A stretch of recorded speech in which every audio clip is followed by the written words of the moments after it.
initially they had about 120 applicants who wanted to join the project. About 50 odd climbers were shortlisted.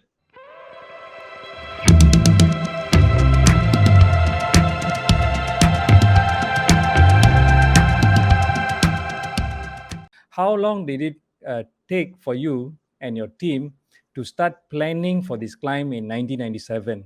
Okay, a group of climbers from Malaysia. It's a group of climbers. All right, so they went to Nepal to climb a mountain called Mount Kalapata Okay. back in 1983. Back in 1983, right? So 83 December. So in January 1984, 12 out of 16 climbers managed to summit Mount Kalapata. Mount Kalapata, it's about 18,000 feet above sea level.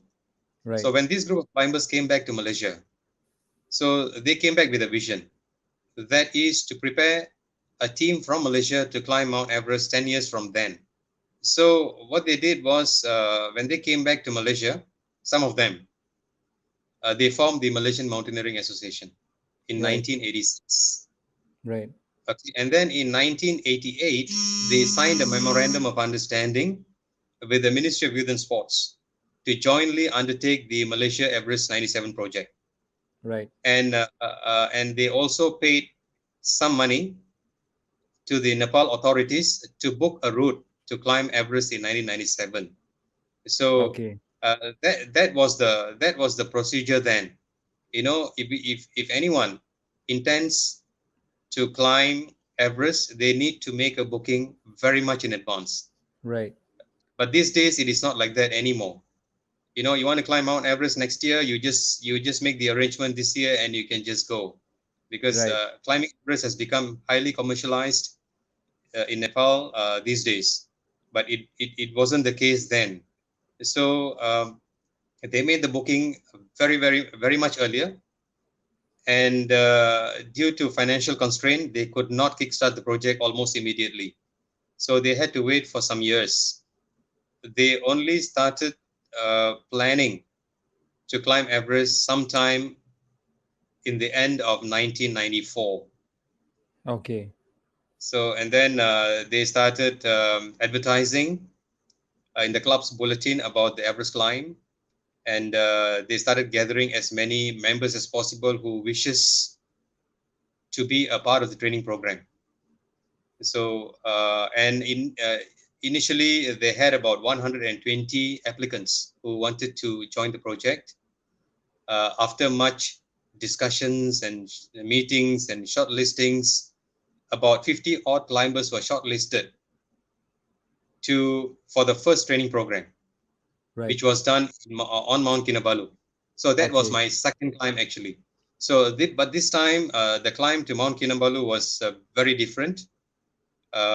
We went up to Mount Kinabalu, and we were required to camp at an altitude of 12,500 meters on Okay. the mountain, and Right. we stayed there for about a week. And Okay. we did altitude training. We did other rock climbing programs. We went through rope management courses, and just basically try and live at that altitude. Okay. Right at the end of that training program, many gave up. Some fell sick. You know, some decided that even decided not to go on with the program anymore. So when we came back to Kuala Lumpur, there were another shortlisting took place, and about 30 climbers were shortlisted for the following Right. program. Right. That was our first ice exposure in northern part of India. So we were all Okay. taken to a place called Kulu Manali Right. in the state of Himachal Pradesh in India, Yes. and we were attached to the Manali Institute of Mountaineering and Allied Sports at the time. So we were taken into the mountains, and we were in the mountains for about 33 days. 33 days. We were exposed to all sort of ice climbing trainings. That was my first ever exposure to snow and ice climbing. It was initially it was tough, of course, because it was my first ever exposure, in that kind of environment. So we managed to climb up to 18,000 feet at the time. Okay. After the training program, we came back. We came back to Kuala Lumpur, and there was another shortlisting, and about 25 members were selected. Some fell sick when we were in India, and some gave up. They said that this is just too much for me. I don't think I can go on. See, so that's how, and of course, we went through 2 years of short listings and other team building programs. We were even sent to the military camps in Kuala Kubu Baru and also in Sungai Udang, where we were, the army personnels facilitated the team building program to bring us all together, because teamwork is extremely important in this kind of expedition. Of course, there were members who were very, very strong. In fact, some of them are extremely experienced and strong, but unfortunately, they could not work with the team. Right.